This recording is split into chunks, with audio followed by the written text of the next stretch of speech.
Now, Johnny Mercer, the Conservative MP for Plymouth Moorview, has said the party needs to step back and question itself, warning the Prime Minister that the integrity and credibility of the government is on the line. In an interview featured in today's Daily Telegraph, Mr Mercer says Mrs May's premiership has reached a critical point over issues such as Brexit and the Westminster harassment allegations. Well, we can speak now to Johnny Mercer. He joins me now from our Westminster studio. Why now? Why have you come out with these comments now? Well, I did an interview with the Telegraph over the weekend, and I just gave my honest view. We had a week in the constituency last week, and I think it's really important. You know, remember, as politicians, we represent people, and people want us to sort our show out. You know, people. This is not a hard left country. It's not. You know, it doesn't want to vote for Jeremy Corbyn, but we're giving them an excuse at the moment, and I want to see us do a lot better. Well, how would you describe the last 2 weeks for Theresa May? Well, it's not so much for Theresa May, but for us as a cohort, it hasn't been good. I mean, the sexual harassment thing and the way that's been dealt with, I mean, kind of like trying to normalise, frankly, quite weird behaviour and saying it's a generational thing when it's not. I think it's always been offensive to grope women and so on. I think it just demonstrates a sort of out-of-touchness that I don't think people are really looking for from politics. I think that you know, people are looking for us to deliver on Brexit. People have voted on that. And then what comes afterwards? People want to know how we're going to fund their schools and fund the NHS and things like that. So, you know, I want to get on with that agenda so that people do actually vote for us and keep us in power so we don't end up with what I would think is a catastrophic result, which is Jeremy Corbyn in number 10. Yeah, I mean, when you say it's not an issue with Theresa May, that last election, I mean, you bucked the trend. I think you added considerably to your votes in your area, but that wasn't the national picture, obviously. Was that a huge error of judgment on her part? I think calling the election was an error, yes. I was disappointed with it. I spoke to her during her leadership campaign, and for me, the issue was calling a general election. You know, I'm in a very marginal seat, and that's not what I wanted. But look, that's done now. We've got to, you know, people don't want us to endlessly navel gaze at what went on. It's not ultimately about us as politicians. It's about what we can deliver for the people who vote for us. And, you know, that's where this has come from, really, because we're not actually delivering very much at all. I mean, we've had some movement on Brexit at the moment, but there are some people's lives in places like Plymouth that are still very difficult, and they're looking for us to provide them with answers. And whilst we get bogged down in things like the harassment scandal and don't deal with that properly, and, you know, ministers sort of doing their own thing and we don't do that properly, I think people are getting pretty fed up, and that's certainly the impression I get going back to Plymouth, and my job is to represent that and do everything I can to steady the ship and get us going in the right direction. Steady a ship that you say is losing credibility. These are pretty harsh words. How do you regain credibility when there doesn't seem any sign of that at the moment?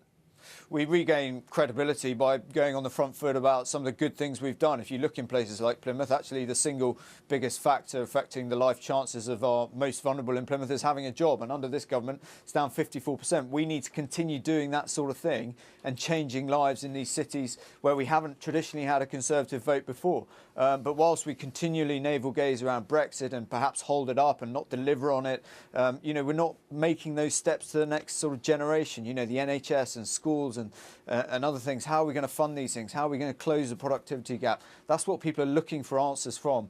We're not giving them that, and they're getting frustrated, and I understand why. Can I pick up on that phrase, perhaps not delivering on Brexit? Are you pointing the finger at David Davis? Are you saying that negotiations are being slowed down because of our approach?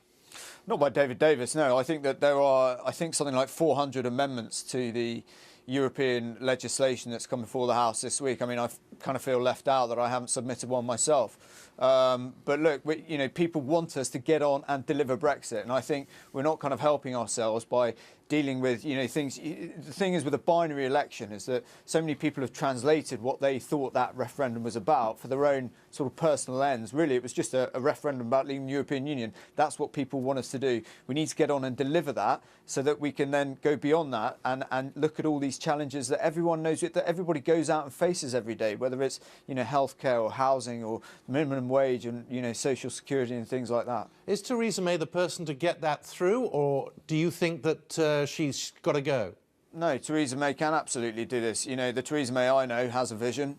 She has ambition. You look at the stuff she did around modern slavery. She wants to deliver on an agenda. The trouble is, I think it's very difficult for her at the moment. I wouldn't say all my colleagues are behaving in the most sort of collegiate manner that I would like. and many of us would like, and particularly the people who voted for us would like. I think she is absolutely the person to do it, but like I've always said, I wanted to kind of take off the reins and get on with it and deliver it. She is the Prime Minister. She can do it, and I want to see her do it. I just wonder if you would agree that this is a major concession that David Davis has just announced in the House of Commons, that there will be a vote under primary legislation. Parliament will vote on whatever deal we come to over Brexit. Yeah, well, I think it's important. You know, Parliament is the, it's the binding sort of factor in this country's legislation. But we need to deliver Brexit. You know, people have voted already to leave the European Union. So what I don't want to see is what I've seen so much of over the last 9 months, which is kind of grandstanding about issues that most people have never even heard of, simply to try and hold up the government and get them over a barrel and make them look silly on Brexit. Ultimately, Brexit is a huge challenge that this country and this government's going to deliver on. I understand we need to get it right, of course, but I've seen far too much of the sort of grandstanding and personal ambitions rather than delivering on behalf of the country that voted for it. I was going to ask you if you wanted to be Prime Minister. No, thanks. Really? Yeah. Ever? No. OK. Well, I'm just checking that moustache. Is that Movember? Yes, it is. Yeah, it is Movember. And I'm not really in a position to talk about it at the moment. It's still quite scarring for me and my family. Well, it's very brave. Johnny Mercer, thanks very much for joining us.